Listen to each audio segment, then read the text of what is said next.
बिस्मिल्लाहिर्रहमानिर्रहीम। नाज़रीन, मैं हूं जावेद बलोच और उम्मीद है आप लोग खैरियत होंगे। 63A का मामला जो है एक दफ़ा फिर उठ गया है और आज 63A के केस की जो समाअत थी वो नहीं हो पाई। जस्टिस मुनीब अख्तर साहब ने बेंच में बैठने से इनकार किया और एक ख़त लिख डाला कि जिस कमेटी ने ये बेंच तश्कील दिया है वो उसे उन पर तहफ़्फ़ुज़ात हैं, वो उसे नहीं मानते, लिहाजा वो इस बेंच का हिस्सा नहीं बनना चाहते, समाअत नहीं करना चाहते। लेकिन ये समाअत जो है वो चीफ जस्टिस कादी फ़ाइज़ साहब ने कल तक के लिए मुलतवी कर दी है। कल 11 बजे दोबारा समाअत होगी और अगर जस्टिस मुनीब अख्तर साहब जो है वो इस बेंच में ना बैठे तो फिर कोई और नया बेंच तश्कील पाएगा या उनकी जगह कोई और नया जज आ जाएगा और ये समाअत जो है वो शुरू हो जाएगी। आपकी याद दहानी के लिए जब 63A का फ़ैसला हुआ था जो है वो कोई 1.5-2 साल पहले, उस वक्त भी जस्टिस मुनीब अख्तर साहब उस बेंच का हिस्सा थे जिन्होंने ये फैसला दिया था कि जो पार्टी डिसिप्लिन से हट के वोट कास्ट करेंगे वो वोट तस्वर नहीं होगा और वो डिस्क्वालीफाई भी हो जाएंगे। तो आज फिर जस्टिस मुनीब अख्तर साहब ने इस बेंच में बैठने से इनकार किया और फिर हम बात करने जा रहे हैं नाज़रीन आइनी तरमीम का जो पैकेज है उस पर क्या होने जा रहा है। मौलाना साहब ने तो साफ इनकार कर दिया कि वो हुकूमत का साथ नहीं देंगे, लेकिन मुल्क भर में कहीं वकला बात कर रहे हैं कि आइनी कोर्ट बन के रहेगी, कहीं बिलावल भुट्टो ज़रदारी साहब बात कर रहे हैं कि आइनी कोर्ट बन के रहेगी। हुकूमत के पास नंबर गेम का मामला जो है अभी तक हल नहीं हुआ।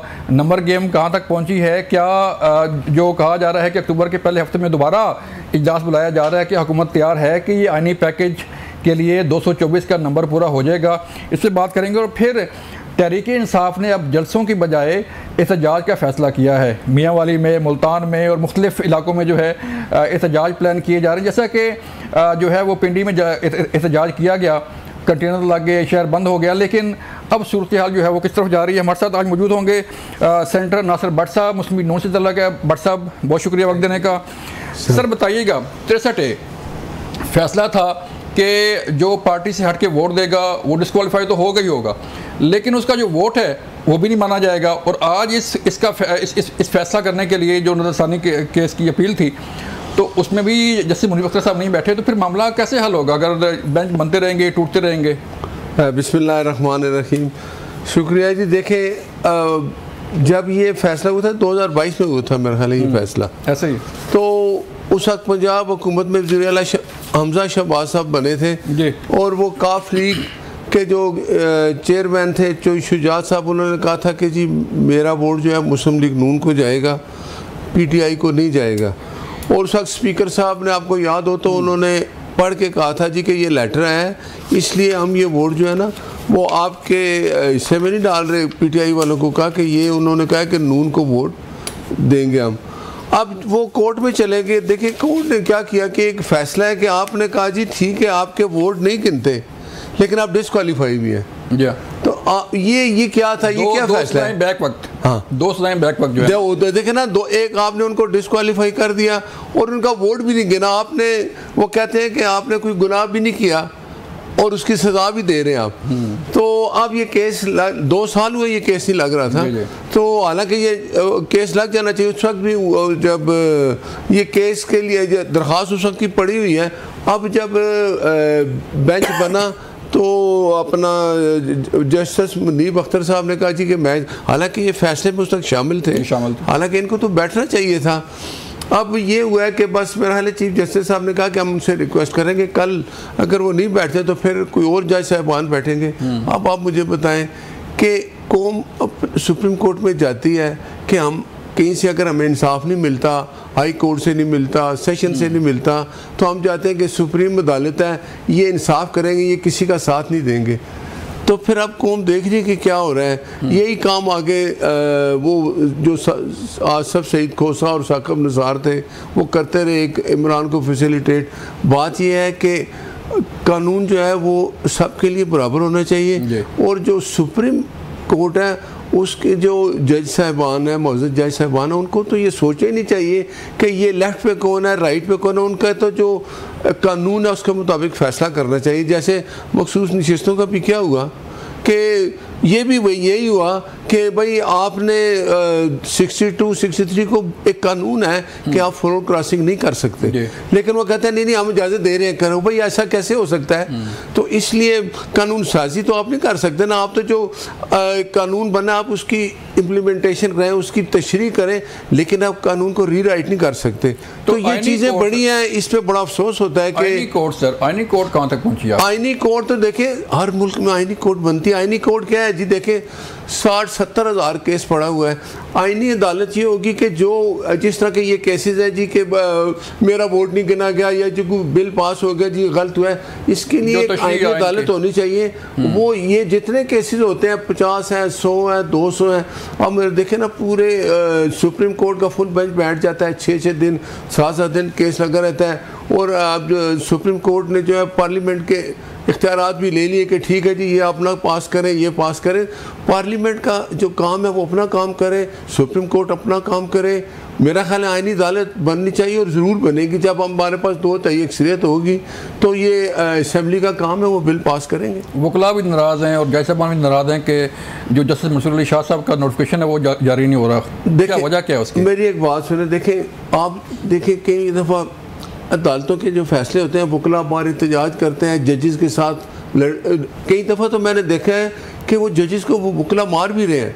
हाँ। तो उनकी आपस में कोई लड़ाइयाँ होती हैं, लेकिन जो कानून है वो तो आप अपने हाथ में नहीं ले सकते ना। अब जो काम है ना पार्लियामेंट का, उसने अपना काम करना है। अगर कानून पास होता है 2-3 अक्सरियत से, एक राइट है वो हमने लेना है। अगर हमारे पास 2-3 अक्सरियत नहीं होगी तो बिल पास नहीं होगा, लेकिन हम ये इंशाअल्लाह ताला 2-3 अक्सरियत हमारे पास होगी। मौलाना साहब हमारे साथ होंगे, मुझे हमें तो यकीन है। और ये बिल आपको इंशाल्लाह अगले हफ्ते आएगा। और सर अगर 8 वोट आपको पड़ भी जाते हैं मौलाना साहब को, फिर भी पूरी नहीं होती, कहाँ से लाएंगे? देखें आज़ाद जो है लोग हैं, आज़ाद लोग जो बैठे हैं, अब देखें ना मखसूस नशिस्तों वाला क्या हुआ। हाँ। क्या इसलिए ये फैसला किया गया कि हमारे पास 2-3 अक्सरियत थी, आपने उन लोगों को वो सीटें दे दी जिन्होंने मांगी नहीं। और सुन्नी इत्तेहाद में लोग जो शामिल हो गए, जो सुन्नी इत्तेहाद का जो सरबराह वो भी अपने उस जमात में इलेक्शन नहीं लड़ा। तो बात यह है कि जो कानून कहता है आप उसके मुताबिक चलेंगे। जो आज़ाद बंदे हैं वो तो आज़ाद रहेंगे। आप किसी को नहीं कह सकते सुन्नी इत्तेहाद में जो बंदे हैं आप कहें जी हम आपको इजाज़त दे रहे हैं कि आप दूसरी जमात में चलेंगे। भाई कानून इजाज़त नहीं देता, आप कैसे इजाज़त देंगे? तो इंशाल्लाह आने वाले दिनों मुझे यकीन है कि अगले हफ्ते ये आईनी तरमीम ज़रूर पास होगी, 2 अक्सरियत से होगी। कब आ रहा है? आसिफ पीपल्स पार्टी भी हमारे साथ, आप देखते हैं वो जो बिलावल भुट्टो साहब हैं वो बार में भी जा रहे हैं और जगह भी। हमारे जो पीपल्स पार्टी लीड कर रही है इसको सारी को। नहीं देखें हम कोलिशन में है, पैकेज है। देखें हम कोलिशन की बात में देखें, ये बात आपको बताऊं कि जब मिसाक़ जमहूरियत हुआ था उस वक्त भी ये शामिल थी उसमें, लेकिन कुछ वो जो आद पे अगर नहीं हुआ था। तो अब मेरे कायद की भी उस वक्त थी ख्वाहिश की चीज़ें, वो बेनज़ीर साहिबा अल्लाह उनको जन्नत दे, वो थी। उसमें इमरान खान भी शामिल था जब मिसाक़ जमहूरियत साइन हुआ था। ठीक है, जो अच्छी चीज़ है वो होनी चाहिए। उसके लिए अब कोई कहते हैं 25 की बात कर लें। नहीं, ये क्या बात हुई, क्यों? उसकी कोई वजह बताए ना। देखें आप ये तो नहीं है ना कि अगर ये आईनी बिल पास होगा, अगर आईनी अदालत बनेगी तो ज़रूरी नहीं हम हुकूमत मेरे हम कल चले जाएंगे, जो दूसरे आएंगे उनको भी वो फ़ायदा होगा, हर एक काम के लिए होगा। देखें ना आईनी अदालत का ये होगा कि कोई भी असम्बली का कोई ऐसी चीज़ है, कोई अपोजिशन चली जाती है जी ये देखें ये बिल गलत पास हुआ है। हाँ। तो उसके लिए जो आईनी अदालत है वो चलाएगी। इससे नहीं कि वो जो चीफ जस्टिस साहबान है वहाँ सुप्रीम कोर्ट का पूरा वो बेंच बैठ जाता है, 10-10 दिन टाइम ज़ाया होता है ना। वो जो केसेस हैं उन अवाम को उसमें इंसाफ मिलना चाहिए। और मुझे यकीन है कि ये बिल इंशाल्लाह अगले हफ्ते आएगा और पास होगा। कोई डेट है कब इजलास आ रहा है कोई? तो बस यही मेरा ख्याल है, इरफान सिद्दीकी साहब ने उस दिन कहा था कि 7, 8, 9, 10 को ये बिल आएगा। हमारे पास एक फिर देखें कानून इजाज़त देता है। हाँ। हमारे पास अक्सरियत होगी, नंबर पूरे होंगे तो हम बिल पेश करेंगे और बिल पास होगा। ठीक है।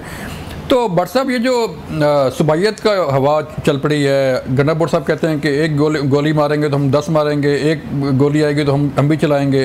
ये मामला किस तरफ जा रहे हैं? देखे ना ये अब केपी के पंजाब पे इल्ज़ाम लगा रहा है, पंजाब केपी पे इल्ज़ाम लगा रहा है, किस तरफ जा रहे हैं फिर? आप देखें, मुझे बताएं ये जो गंडापुर ये सो कार्ड बदमाश, ये क्या है? ये बदमाश बना हुआ है, मैं नहीं छोड़ूंगा, आता नहीं है, सिर्फ वहीं से वाई फायर करता है। करता कि आखिर पिछले कमरे में छुप के एक प्रेस कॉन्फ्रेंस करता है, मैं आ रहा हूँ, मैं नहीं छोड़ूंगा, और फिर तुम आओ तो सीना, तुम्हारा इंतज़ार कर रहे हैं। लेकिन ये अच्छी बात नहीं है कि आप सूबों को आपस में लड़ा रहे हैं। वज़ीर आला का ये काम नहीं होता जो कर रहे हैं। आप अपने कामों से दूसरे सूबे के साथ बताओ कि देखो मैं वज़ीर आला हूँ, मैं ये काम कर रहा हूँ, दूसरे सूबे का वज़ीर आला भी मेरा या मुझे फॉलो करे या मुझे देखे, अपने आप को वो इस काबिल बनाए कि लोग उसको दोबारा वोट दे के बनाएं। ये क्या करता है, मैं नहीं छोड़ूंगा, मैं आ रहा हूँ, मैं देखूंगा क्या होगा, एक गोली के बदले 7 गोलियां मारूंगा। अगर इस अवाम ने, KPK के अवाम ने ऐसा एक कहते हैं ना कि वो बढ़ के मारने वाला वज़ीर आला इकट्ठा किया है, तो अगर वो उसने सारा दिन यही करना है कि मैं आ रहा हूँ, मैं नहीं छोड़ूंगा, तो फिर अवाम की कौन हो? अवाम को चाहिए कि उसको उठा के बाहर फेंके कि भाई तुम काम करो, सूबे में हमारे लिए कुछ करो, हमारे लिए मुश्किलें हैं उनको दूर करो। बाकी वो कहता है मैं आऊँगा, हम इंतज़ार करें, वो आओ भाई। तुम्हारा सूबा KPK में अगर तुम वज़ीर आला हो तो मेहमान बन के आओ, तुम्हारा इस्तकबाल करेंगे। और जो तुम ज़ुबान इस्तेमाल करते हो फिर तुम्हें आगे से जूते ही पड़ेंगे। तो बट साहब, पिंडी आपका शहर है, आप पिंडी से हैं, और पिंडी पूरा बंद रहा जब ये एहतजाज था तहरीक इंसाफ का, पूरा शहर बंद था। तो क्यों खतरा था गवर्नमेंट को कोई एहतजाज करने की जी परमिशन नहीं है, ना जलसा करने की, और जिन्होंने 144 तोड़ा है कोई कार्रवाई हो रही है तहरीक इंसाफ के लोगों के खिलाफ? देखें, हमने ये एक फितना जमात है, इसने इनका ट्रैक रिकॉर्ड देखें क्या करते हैं। हाँ। इनको इजाज़त मिली लाहौर में, आओ जलसा कर लो, किसी जगह रुकावट नहीं डाली, ये तो वहाँ भी नहीं पहुँचा। देखे ना, मुराद ये है, इसका काम है फितना। ये जमात जो है ना, इसका इमरान खान उसका नाम ही वो करता है कि मुल्क में अमन ना रहे। हाँ। अब वो इन्होंने खुद जलसा कैंसिल किया पिंडी वाला कि जी हम एहतजाज करें। तो एहतजाज जो होता है ना रोज साहब, वो होता है कि आप जिस सड़क पे आए, जहाँ आपने देखा बंदे आगे से रास्ता बंद है, वहीं खड़े होकर एहतजाज रिकॉर्ड कराना है ना।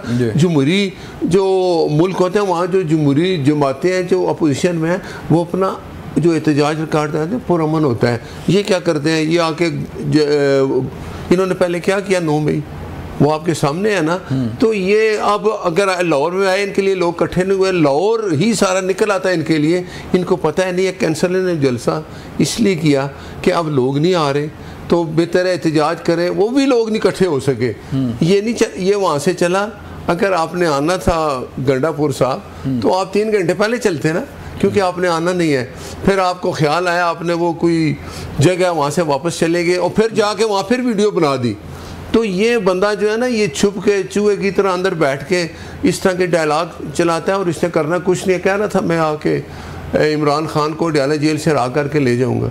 तो ये वज़ीर आला का ये काम होता है। 2 हफ्ते का टाइम था। हाँ, तो ख़त्म हो गया ना टाइम, तो घर से ही नहीं निकला। और इसका ये अब मुझे यकीन है कि ये KPK का जो वज़ीर आला गंडापुर है, ये अपनी हैसियत के मुताबिक ही बात करेगा। मैंने कल भी एक प्रोग्राम में कहा था कि वो गली महल्ले का जो एक बदमाश नहीं होता, वो कहता हूँ मैं नहीं छोड़ूंगा, आऊँगा। जब उसको पुलिस वाला सिपाही ले जाता है ना, फिर उसका आगे माफिया मांगता है, आइंदा नहीं करूँगा। तो ये इस किस्म का इंसान है। इसने माशरे में एक गंद फैलाया हुआ है। ये कोई काम है? आप वज़ीर आला हो, आपका काम है कि अच्छा मैसेज दो अपने सूबे के लोगों को भी, तुम दूसरे सूबे में जाओ, तुम्हारा इस्तकबाल हो।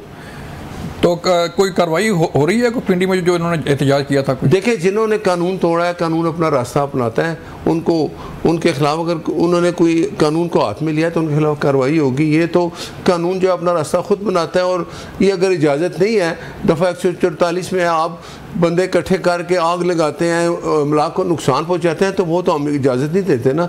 देखिए दहशत गर्दी की कितनी लहर है पाकिस्तान में। हाँ। हमने अपने अवाम को भी तो बचाना है ना। उनको जब हमने जगह दे दी लाहौर में, जलसा करो तो भाई जलसा करो। वहाँ आप लोग नहीं आए, टाइम था 7 बजे तक, रात को 9 बजे आपको इजाज़त मिली, तो आप आते ही नहीं। आप कहते हैं जी अच्छा मैं चल पड़ा हूँ, रास्ते में हूँ, तो जो टाइम है उसकी पाबंदी आपको करनी पड़ेगी। आपने लिख के दिया कि हम 6 बजे तक जलसा ख़त्म कर देंगे, तो फिर आपको करना चाहिए। चलें भट्ट साहब, बहुत शुक्रिया।